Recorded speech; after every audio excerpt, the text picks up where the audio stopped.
Hello বন্ধুরা, স্বাগত জানাই আরো একটি নতুন মুভি এক্সপ্লেনেশন ভিডিওতে। আজকে তোমাদের জন্য নিয়ে এসেছি 2009 সালে মুক্তি পাওয়া horror thriller movie dead snow part 1 এর গল্প নিয়ে। তো শুরু করা যাক আজকের এক্সপ্লেনেশন। মুভির কাহিনী শুরুতেই এক বরফের জঙ্গল দেখানো হয়, যেখানে একটা মেয়ে ভয়ে পালাচ্ছে এবং তার পেছনে অনেকগুলো জম্বি রয়েছে যারা তাকে মারতে চাচ্ছে। মেয়েটা জম্বিগুলোর থেকে বাঁচার জন্য প্রাণপণে চেষ্টা করে, কিন্তু জম্বিরা তাকে শেষ পর্যন্ত ধরে মেরে ফেলে।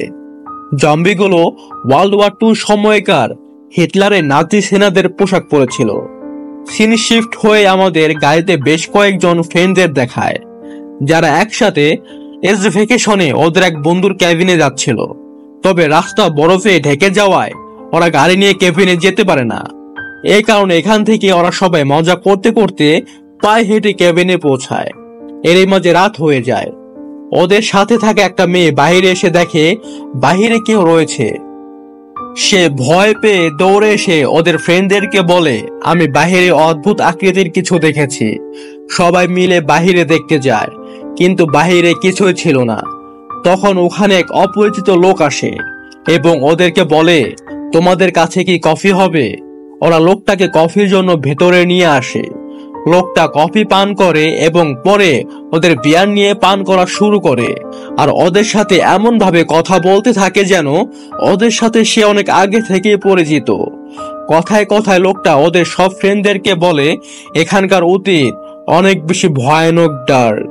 ওয়ার্ল্ড ওয়ার 2 এর সময় হিটলারের নাজি সেনারা এই অঞ্চলটা কব্জা করে নিয়েছিল। তারা 3 বছর ধরে এখানে থাকা সাধারণ মানুষদের জিনিসপত্র লুটপাট করে তাদেরকে নির্মমভাবে অত্যাচার করতে থাকে। আর যখন ওয়ার্ল্ড ওয়ার 2 শেষ হবে, হিটলার তথা জার্মানির হার নিশ্চিত হচ্ছিল, নাজি সেনাদের ক্যাপ্টেন হার্জগ সিদ্ধান্ত নেয় যে এখানে সমস্ত মূল্যবান জিনিসপত্র লুট করে নিয়ে যাবে। যখন সে এগুলো করছিল, তখন এখানে সাধারণ লোকজন ওদের সেনাদের ধরে ফেলে আর অনেক সৈন্যদের হত্যা করে। কিন্তু বাকি সেনা সহ তাদের মাঝে ক্যাপ্টেন হার্জগও ছিল। সবাই বরফের পাহাড়ের দিকে পালিয়ে যায়। পরে তাদের আর কোনো হদিস পাওয়া যায়নি। এখানকার লোকজন বলে এখানে অনেক শয়তানি শক্তি আছে, যেগুলো যে কোনো সময় জেগে ওঠে। লোকটার কথা কেউ বিশ্বাস করে না। ওদের ফ্রেন্ডদের মাঝে এক ফ্রেন্ড হেসে ওঠে।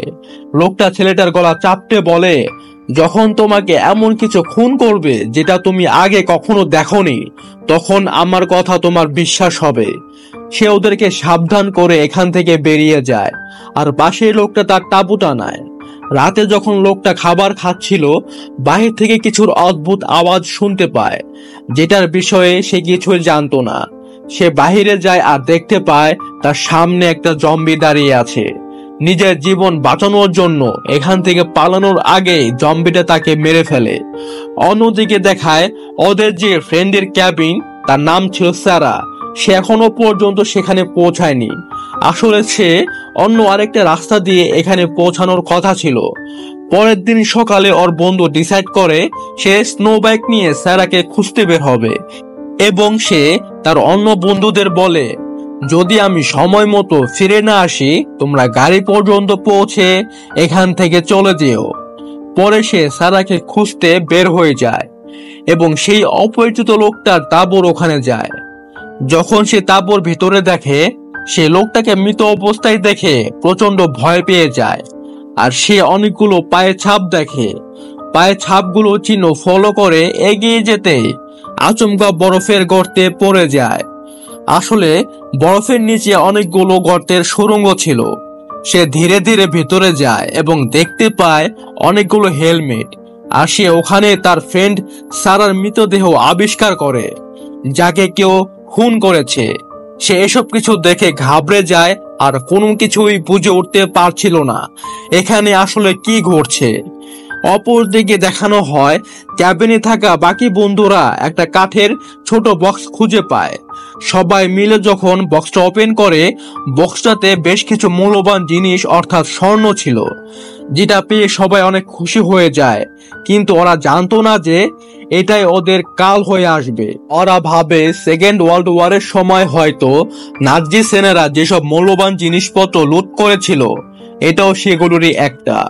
কেউ এ কথায় বিশ্বাস করে না।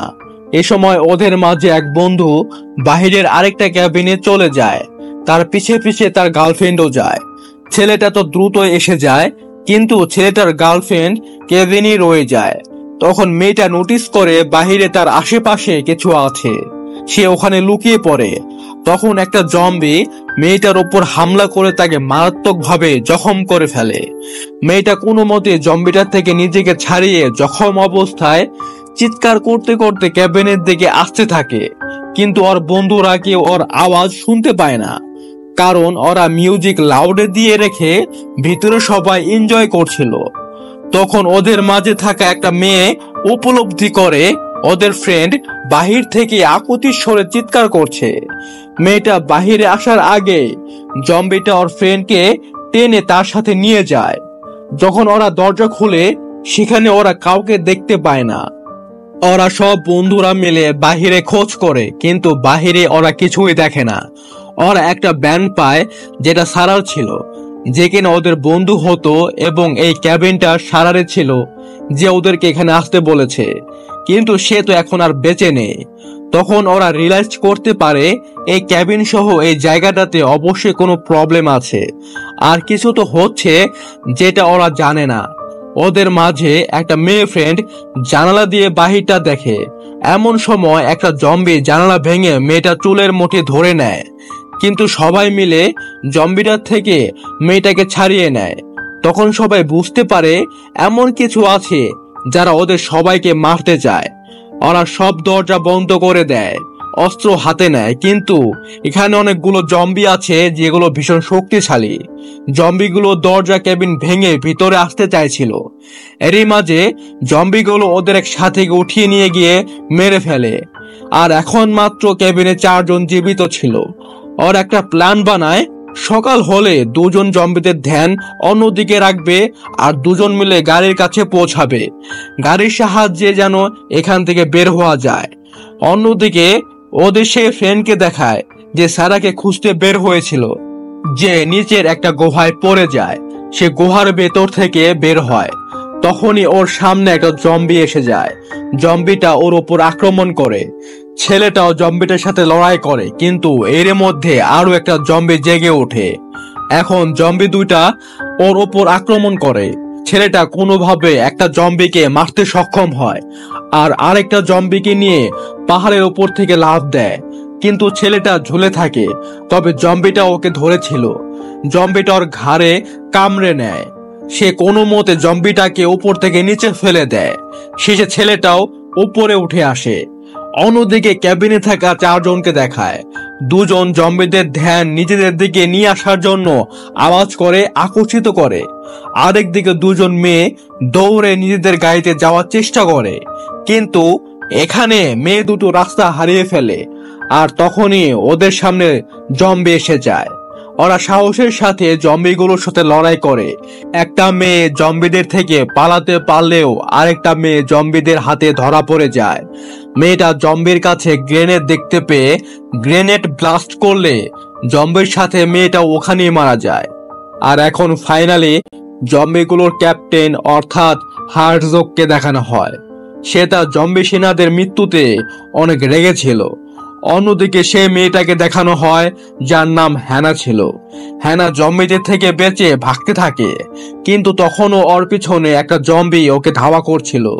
হ্যানা ভাগতে ভাগতে একটা পাহাড়ের কোণায় এসে পড়ে। তখন সে বুঝে উঠতে পারছিল না এখন ও কি করবে। তাই সে পাহাড়ে বরফের খণ্ড পা দিয়ে আঘাত করে ভাঙার চেষ্টা করে।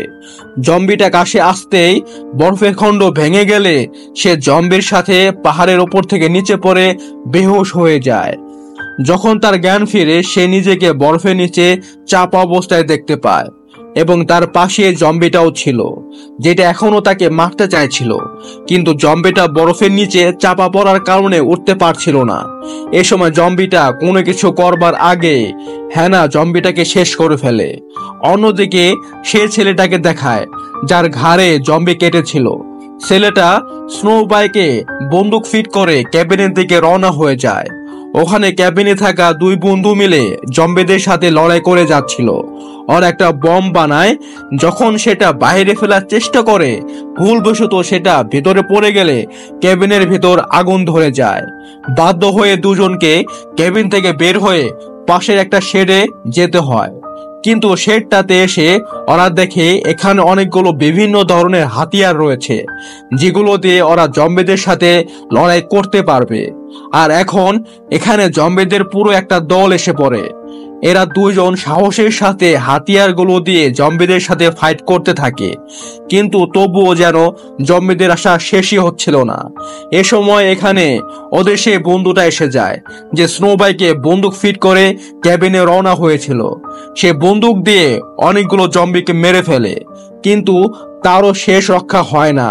তাকে বেশ কিছু জম্বি ধরে নেয় আর তাকে 4 হাত পা ছিঁড়ে খুবই ভয়ানক মৃত্যু দেয়, এবং এই সিনটা আসলেই অনেক ভয়ানক ছিল। বন্ধুর এমন মৃত্যুতে দুজন বন্ধু পাগল হয়ে যায় আর সামনে যে জম্বিকে পায় সেটাকে খুন করতে থাকে। এখানে হ্যানা এসে পৌঁছায়, যে গাড়ি খোঁজার জন্য গিয়েছিল।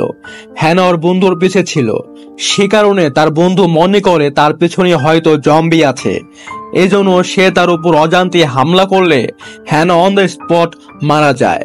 নিজের ভুলে হ্যানার এমন মৃত্যুতে ওরা দুজন ভেঙে পড়ে, কিন্তু ওদের বাঁচার জন্য জম্বিদের সাথে লড়াই করতে হবে। এই জন্য ওরা টানা জম্বিদের মেরে যেতে থাকে।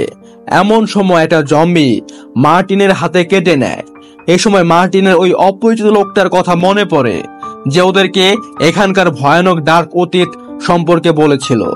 লোকটা এটাও বলেছিল যে যদি কোনো জম্বি কাউকে কামড়ে নেয় তাহলে সেও জম্বিতে বদলে যায়, যে জন্য সে তার হাত স দিয়ে কেটে ফেলে, যেন জম্বির কোনো ইনফেকশন বডিতে না ছড়ায়। আর এখন এখানে যত জম্বি ছিল সবগুলোকে ওরা দুজন মেরে ফেলেছিল। আর এখন শুধুমাত্র একটাই জম্বি বেঁচে ছিল, যে আর কেউ নয় বরং ক্যাপ্টেন হার্জো। সে প্রচন্ড ভাবে রেগেছিল এবং সে চিৎকার করে কিছু বলে, যেটার ফলে ওখানে একটা ভূমিকম্পের সৃষ্টি হয়। এতে করে মাটির মধ্যে চাপা থাকা সমস্ত জম্বি এক এক করে জেগে ওঠে, বাহির হয়ে আসতে থাকে। এসব কিছু দেখে ওরা দুজন এখান থেকে পালিয়ে যায়। তবে এখন ক্যাপ্টেন হার্জোগ ওদের দুজনকে শেষ করতে চায়। সে মার্টিনের বন্ধুকে ধরে ওকে মেরে ফেলে। সে ওর পকেটে একটা ঘড়ি দেখতে পায়, যেটার দিকে সে অনেক কৌতূহল হয়ে তাকিয়েছিল, যেন সে ঘড়িটা চেনার চেষ্টা করছিল। মার্টিন এটা দেখে বুঝতে পারে জম্বিদের সেই বক্সটা চাই, যেটার মধ্যে অনেকগুলো স্বর্ণ ছিল, যে বক্সটা তারা ক্যাবিনে পেয়েছিল। মার্টিন ক্যাবিনের দিকে যায়, কিন্তু ততক্ষণে পুরো ক্যাবিন আগুনে পড়ে ছাই হয়ে গেছে। এরই মাঝে হার্জোগ সে তার দুই সেনার সাথে এখানে এসে যায়। তবে মার্টিন স্বর্ণের বক্সটা খুঁজে পায়। সে ওই বক্সটা হার্জোগকে দিয়ে দেয়। হার্জোগের আসলে এই বক্সটারই দরকার ছিল। হার্জোগ মার্টিনকে ছেড়ে দেয়, ওকে যেতে দেয়। মার্টিন কোনোভাবে হার্জোগের থেকে বেঁচে সে তার গাড়ির কাছে পৌঁছায়।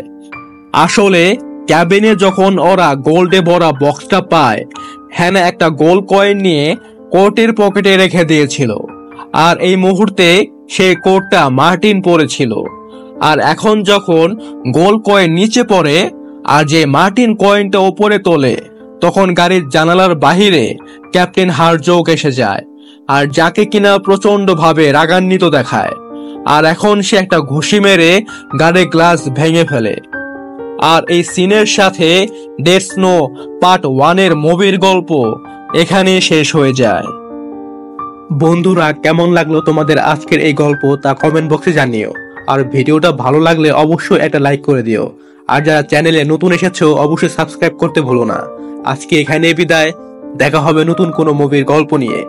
বাই।